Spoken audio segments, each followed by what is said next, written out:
నమస్కారం. సిటీ న్యూస్కు స్వాగతం. నా పేరు కళ్యాణ్. ప్రజా సమస్యల పరిష్కార వేదికలో ప్రజలు ఇచ్చిన సమస్యలను వీలైనంత త్వరగా పరిష్కరించాలని జిల్లా కలెక్టర్ రంజిత్ భాషా సంబంధిత అధికారులను ఆదేశించారు. ఈ మేరకు నగరంలోని సునేనా ఆడిటోరియంలో జరిగిన ప్రజా సమస్యల పరిష్కార వేదికలో ప్రజల నుంచి ఆయన వినతి పత్రాలను స్వీకరించారు. నగరంలోని జిల్లా కలెక్టరేట్ సునేనా ఆడిటోరియంలో ప్రజా సమస్యల పరిష్కార వేదిక కార్యక్రమం ద్వారా ప్రజల నుంచి కలెక్టర్, జాయింట్ కలెక్టర్ వినతులను స్వీకరించారు.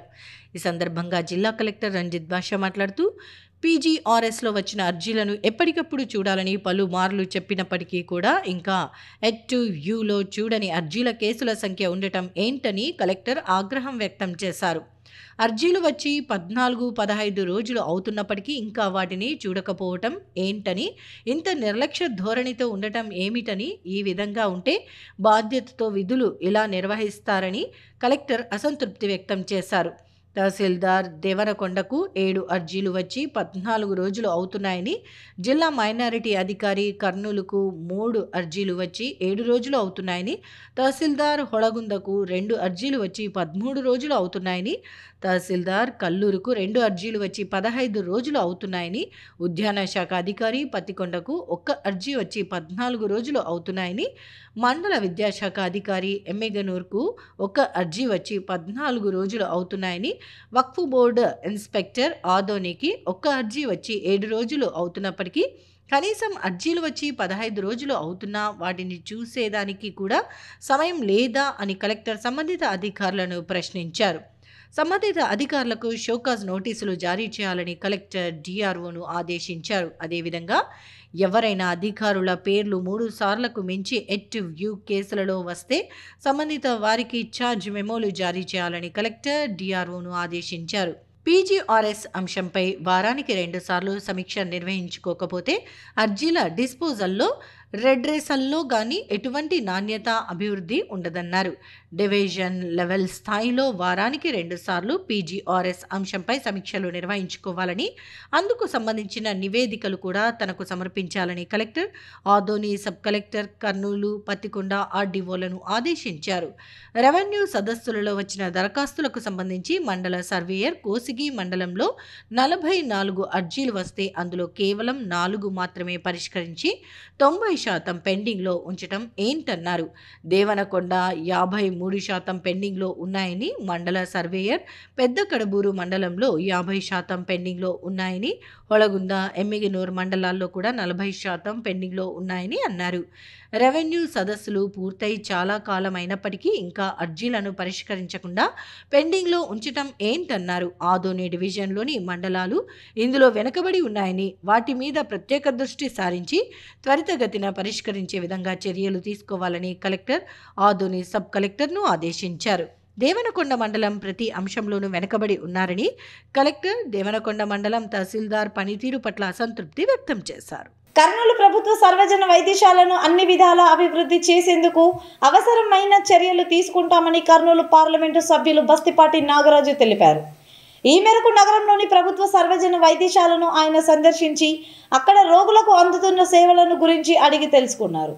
కర్నూలు ప్రభుత్వ సర్వజన వైద్యశాలను కర్నూలు ఎంపీ బస్తిపాటి నాగరాజు సందర్శించారు. ఈ సందర్భంగా ఆసుపత్రి సూపరింటెండెంట్ డాక్టర్ వెంకటేశ్వర్లతో కలిసి పలు వార్డులను ఆయన పరిశీలించారు. ఈ సందర్భంగా ఎంపీ బస్తిపాటి నాగరాజు ఆసుపత్రిలో అందుతున్న వైద్య సదుపాయాలు, కల్పిస్తున్న సౌకర్యాలపై రోగులను అడిగి తెలుసుకుని విధుల్లో ఉన్న వైద్యులు, సిబ్బంది వివరాలపై ఆరా తీశారు. అనంతరం ఆసుపత్రిలో నెలకొన్న సమస్యలతో పాటు పలు అంశాలపై సూపరింటెండెంట్తో చర్చించారు. ఈ సందర్భంగా ఎంపీ బస్తిపాటి నాగరాజు మాట్లాడుతూ కూటమి ప్రభుత్వం వైద్య రంగానికి పెద్ద పీట వేస్తోందన్నారు. ప్రభుత్వ ఆసుపత్రులలో అధునాతన సౌకర్యాలు కల్పించి రోగులకు మెరుగైన వైద్య సేవలు అందిస్తామని తెలిపారు.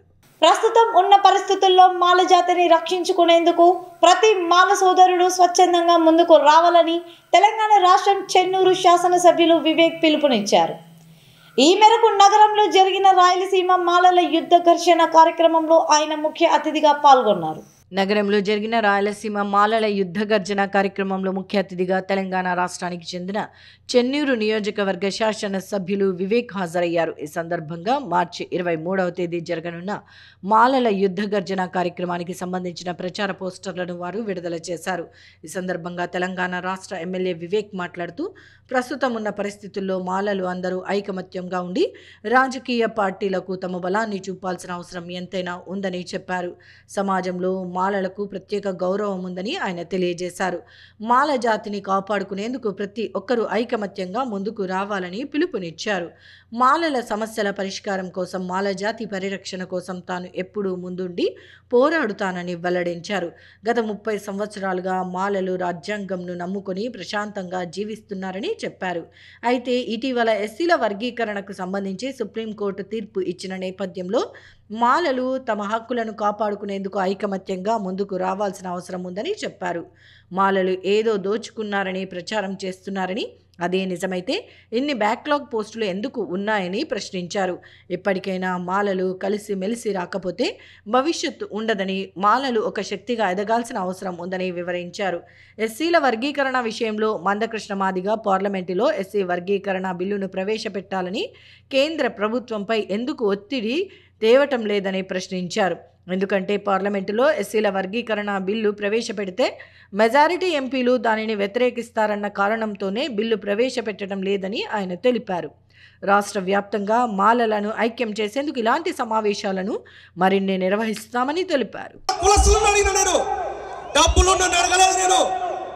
నేను మాల లీడర్లను అడిగాను, మీ సపోర్ట్ చేయండి, మీరు సహకరించండి, ఈ సభ నడుపుదాం. అంతేగాని కులం కోసం ప్రయాణం చేసేది మాల కులస్తులు, మాల లీడర్లే కానీ డబ్బులున్నోళ్ళు ఎప్పుడు కూడా కులం కోసం రారు. డబ్బులున్నోళ్ళు కేవలం కులము అనే ఆత్మాభిమానం ఉన్నవాళ్ళు మాత్రమే ఈరోజు ఉద్యమాలు స్టార్ట్ చేశారు. అది హైదరాబాద్లో కాక వెంకటస్వామి సార్ గారి యొక్క ఫ్యామిలీ, అలాగే మన ఆంధ్రప్రదేశ్లో కూడా మొదలుపెట్టారు. మరి ఈ ప్రోగ్రాము ఏదైనా ఏమైనప్పటికీ కానీ ఒక్కటే ఆలోచించండి, ఇక్కడ రాజకీయాలు పక్కన పెట్టండి. మన పోరాటం కేవలం వర్గీకరణను ఎదిరించుకొని మన హక్కులను, మన రిజర్వేషన్ మనము కాపాడుకోవడం కోసమే ఉంది. కాబట్టి మనమందరం ఉద్యమానికి ఎవరు పిలిచినా సహకరించి సపోర్ట్ చేయాలని చెప్పేసి సెలవు తీసుకుంటున్నా. జై భీమ్. మార్చి 23 మాలల సింహగర్జన సభను విజయవంతం చేయండి. మార్చి 23 మాలల యుద్ధ గర్జన సభను జై మాల, వర్ధిల్లాలి మాలల ఐక్యత, వర్ధిల్లాలి. కాపాడుకుందాం భారత రాజ్యాంగాన్ని, కాపాడుకుందాం భారత రాజ్యాంగాన్ని. మన ఈ అంశం పైన ముందుకు వెళ్తున్నాడో, ఎందుకు కేంద్రం పైన ఒత్తిడి తీసుకురావటం లేదు, ఎందుకు పార్లమెంట్లో బిల్లు పెట్టడం లేదు? ఎందుకంటే వాళ్ళందరికీ తెలుసు, చాలామంది సోదరులు ఇప్పుడే చెప్పినట్టు కేంద్రంలో పార్లమెంట్లో బిల్లు పెడితే చాలామంది మన ఎంపీలందరూ కూడా కలిసికట్టుగా ఉన్నారు అని చెప్పి ఒక భయం ఉంది అక్కడ కేంద్రంలో. మనమందరం కూడా ఆ భయంని కొనసాగించాలి. ప్రభుత్వాల పైన ఒత్తిడి తీసుకురావాలి. ప్రభుత్వాల పైన ఒత్తిడి తీసుకురాకుంటే వాళ్ళు ఇదే అనుకుంటారు, మాలల సంఖ్య తక్కువన్నది, మనకు అవసరం లేదు వారు ఓట్లు అని చెప్పి అందరూ అనుకుంటున్నారు. మన పైన అందరికీ ఒక కన్ను ఉంటుంది, అందరికీ ఒక ఈర్ష్య ఉంటుంది.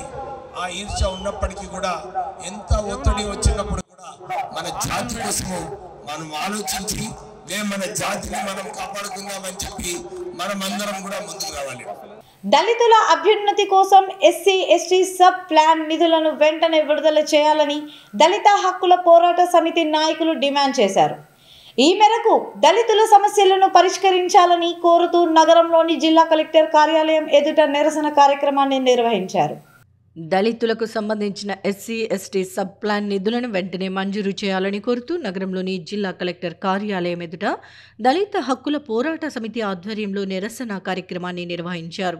ఈ సందర్భంగా దళిత హక్కుల పోరాట సమితి నాయకులు మాట్లాడుతూ రాష్ట్రంలో అధికారంలోకి వచ్చిన రాజకీయ పార్టీలు దళితులకు సంబంధించిన ఎస్సీ ఎస్టీ సబ్ ప్లాన్ నిధులను విడుదల చేయకుండా వారి ఎదుగుదలను అడ్డుకుంటున్నారని విమర్శించారు.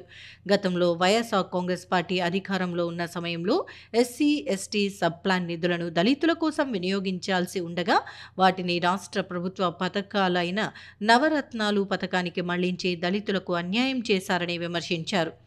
ప్రభుత్వాలు దళితుల ఆర్థిక అభివృద్ధికి అవసరమైన చర్యలు తీసుకోవాల్సింది పోయి దళితుల కోసం నిర్దేశించిన నిధులను ఇతర పథకాలకు మళ్లించడం ఏమిటని వారు ప్రశ్నించారు. అలాగే రాష్ట్రంలో కూటమి ప్రభుత్వం అధికారంలోకి వచ్చి 9 నెలలు గడుస్తోందని, ఇప్పటి వరకు ఎస్సీ ఎస్టీ సబ్ ప్లాన్ నిధులను విడుదల చేయలేదని వారు ఆవేదన వ్యక్తం చేశారు. ఇప్పటికైనా కూటమి ప్రభుత్వం దళితుల పరిస్థితిని అర్థం చేసుకుని దళితుల ఆర్థిక అభివృద్ధి కోసం ఎస్సీ ఎస్టీ సబ్ ప్లాన్ నిధులను వెంటనే మంజూరు చేసి వారిని ఆదుకోవాలని కోరారు. అలాగే రాష్ట్రంలో దళితులపై జరుగుతున్న దాడులను అరికట్టేందుకు అవసరమైన చర్యలు తీసుకోవాలని విజ్ఞప్తి చేశారు. మరి అసెంబ్లీలో బడ్జెట్లో మరి నిధులు కేటాయిస్తున్నారు తప్ప గత 5 సంవత్సరాల నుంచి కూడా వైఎస్ఆర్ ప్రభుత్వం ఉన్నప్పుడు మరి వాటిని ఏ ఒక్క రూపాయి కూడా ఎస్సీ ఎస్టీలకు ఖర్చు పెట్టలేదు. వాటన్నిటిని కూడా నవరత్నాల పేరుతో ఇతర సంక్షేమ పథకాలకు మళ్లించారు. అట్లాగే ఇప్పుడు వచ్చినటువంటి ఎన్డీఏ కూటమి ప్రభుత్వం కూడా 9 నెలలు గడుస్తూ ఉంది. ఇప్పటి వరకు కూడా ఎస్సీ ఎస్టీలకు సంబంధించినటువంటి నిధులని మరి ఇంతవరకు కూడా విడుదల చేయలేదు. మరి ఇది ఎంతవరకు సమంజసమని కూడా ఈ సందర్భంగా ప్రశ్నిస్తూ ఉన్నాం. ఇప్పటికైనా కానీ రాష్ట్ర ప్రభుత్వం తక్షణమే ఎస్సీ ఎస్టీలకు సంబంధించినటువంటి ఎస్సీ ఎస్టీ సబ్ ప్లాన్ నిధుల్ని వెంటనే విడుదల చేయాలని, వారి ఆర్థిక అభివృద్ధికి కూడా దోహదపడాలని కూడా ఈ సందర్భంగా మేము డిమాండ్ చేస్తూ ఉన్నాం. ఈ నెల 25వ తేదీ నుంచి 27వ తేదీ వరకు జగన్నాథం గట్టుపై వెలసిన శ్రీ రూపాల సంగమేశ్వర స్వామి ఆలయంలో మహాశివరాత్రి వేడుకలను ఘనంగా నిర్వహిస్తున్నట్లు శ్రీ రూపాల సంగమేశ్వర స్వామి ఆలయ అభివృద్ధి సమితి అధ్యక్షుడు నరసింహారెడ్డి తెలిపారు. ఈ మేరకు నగరంలో జరిగిన విలేకరుల సమావేశంలో మహాశివరాత్రి వేడుకలకు సంబంధించిన ఆహ్వాన కరపత్రాలను వారు విడుదల చేశారు. నగరంలో జరిగిన విలేకరుల సమావేశంలో జగన్నాథం గట్టు శ్రీ రూపాల సంగమేశ్వర స్వామి ఆలయ అభివృద్ధి సమితి ప్రతినిధులు నరసింహారెడ్డి, శ్రీనివాసరెడ్డి, మల్లికార్జున్ రెడ్డి, సందడి మహేష్, కలికి మురళి తదితరులు పాల్గొన్నారు. ఈ సందర్భంగా ఈ నెల 26వ తేదీ శ్రీ రూపాల సంగమేశ్వర స్వామి ఆలయంలో జరగనున్న మహాశివరాత్రి పర్వదిన వేడుకలకు సంబంధించిన ఆహ్వాన కరపత్రాన్ని వారు ఆవిష్కరించారు. ఈ సందర్భంగా సమితి ప్రతినిధులు మాట్లాడుతూ ఈ నెల 25వ తేదీ నుంచి 27వ తేదీ వరకు జగన్నాథం గట్టుపై ఉన్న శ్రీ రూపాల సంగమేశ్వర స్వామి ఆలయంలో మహాశివరాత్రి పర్వదిన వేడుకలను ఘనంగా నిర్వహిస్తున్నామని చెప్పారు. ఇందుకు అవసరమైన ఏర్పాట్లను సమితి ఆధ్వర్యంలో ఏర్పాటు చేశామని తెలియజేశారు.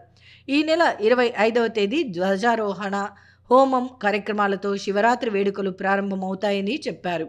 26వ తేదీ స్వామివారికి అభిషేక కార్యక్రమం, భక్తులచే పాలాభిషేకం కార్యక్రమాలను నిర్వహించడంతో పాటు ప్రముఖులచే ప్రవచన కార్యక్రమాలు, రాత్రి 12 గంటలకు లింగోద్భవ కార్యక్రమం, అనంతరం శివపార్వతుల కళ్యాణోత్సవం నిర్వహిస్తామని చెప్పారు.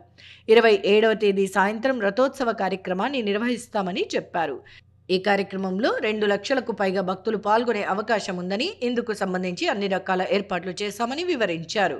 మహాశివరాత్రి పర్వదినం సందర్భంగా భక్తులు శ్రీ రూపాల సంగమేశ్వర స్వామి వారిని దర్శించుకుని స్వామివారి ఆశీస్సులు పొందాలని వారు చెప్పారు. ఈ నెల 26వ తారీఖు రానున్న మహాశివరాత్రి పర్వదినాన మా రూపాల సంగమేశ్వర స్వామి దేవాలయంలో బ్రహ్మోత్సవము 25వ తారీఖు నుంచి 27 వరకు జరుగుతుంది.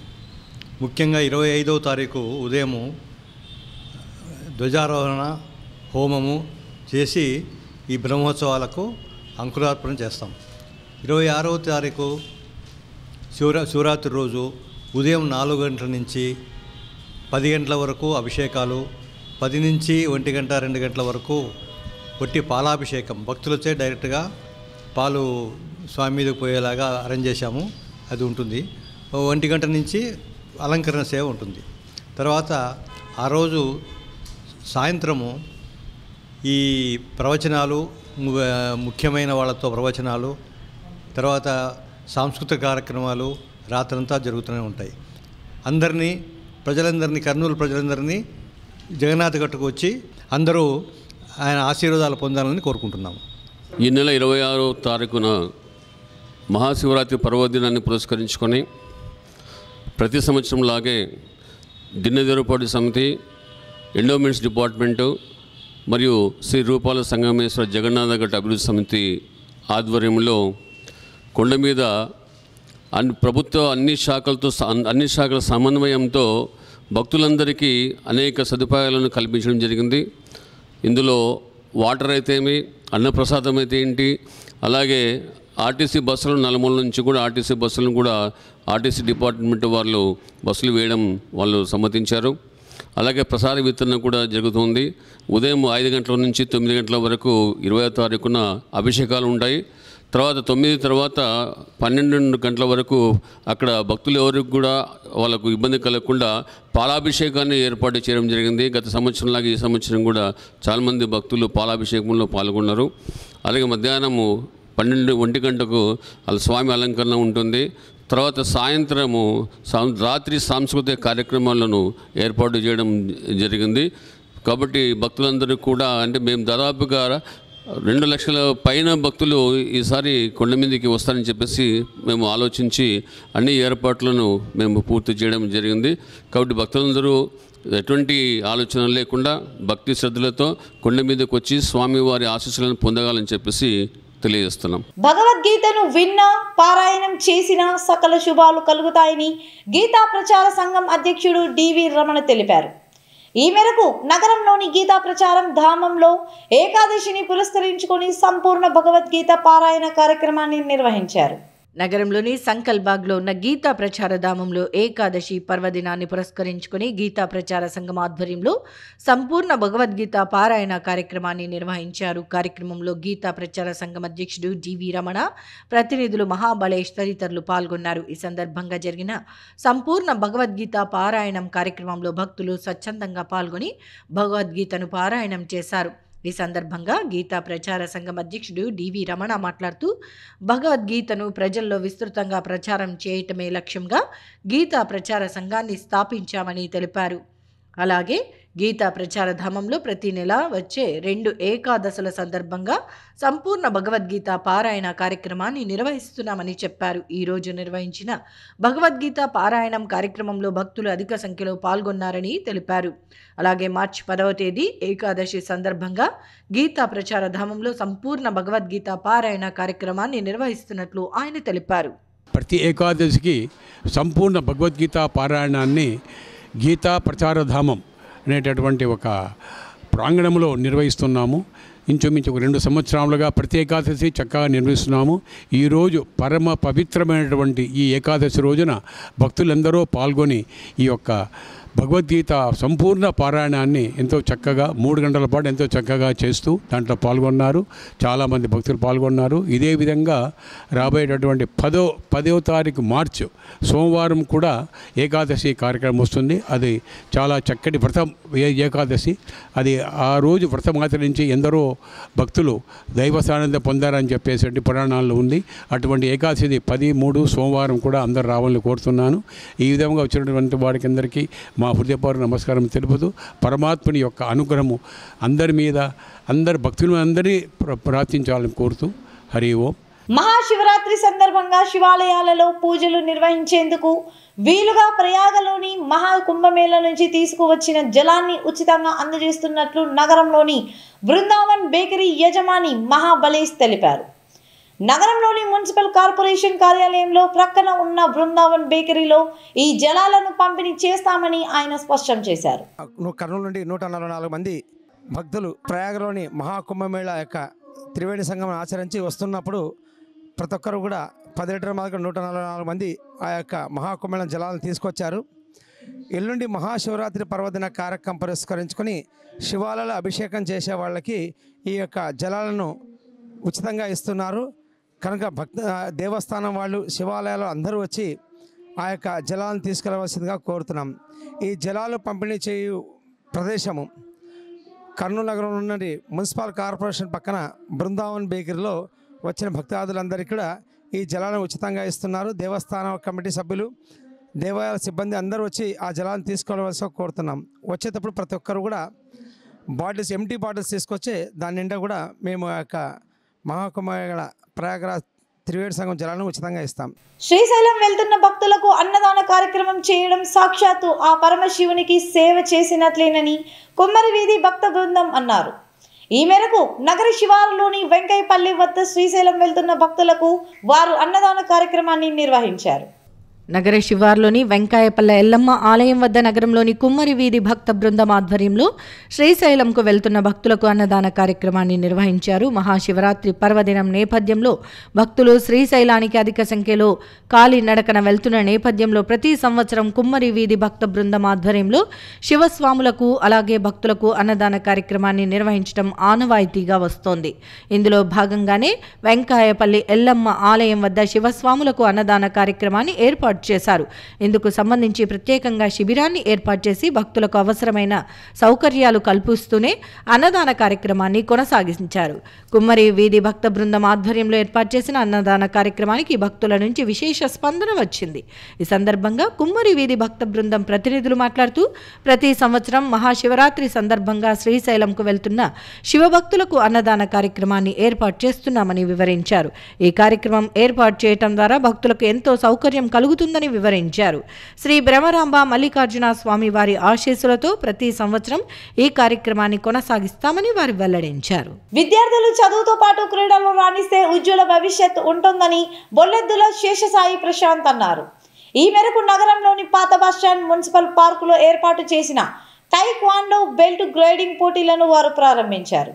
నగరంలోని పాత బస్టాండ్లో ఉన్న మున్సిపల్ పార్కులో ఏర్పాటు చేసిన తాయిక్వాండో బెల్ట్ గ్రేడింగ్ పోటీల ప్రారంభ కార్యక్రమంలో ముఖ్య అతిథిగా బొల్లెద్దుల శేషసాయి హాజరై ప్రారంభించారు. ఈ సందర్భంగా బొల్లెద్దుల సాయి పవన్ కళ్యాణ్ క్రీడాకారులకు తాయిక్వాండో బెల్టులు, బ్యాగ్ కిట్లను అందజేశారు. కార్యక్రమంలో తాయిక్వాండో మాస్టర్ వెంకటేశ్వర్లు తదితరులు పాల్గొన్నారు.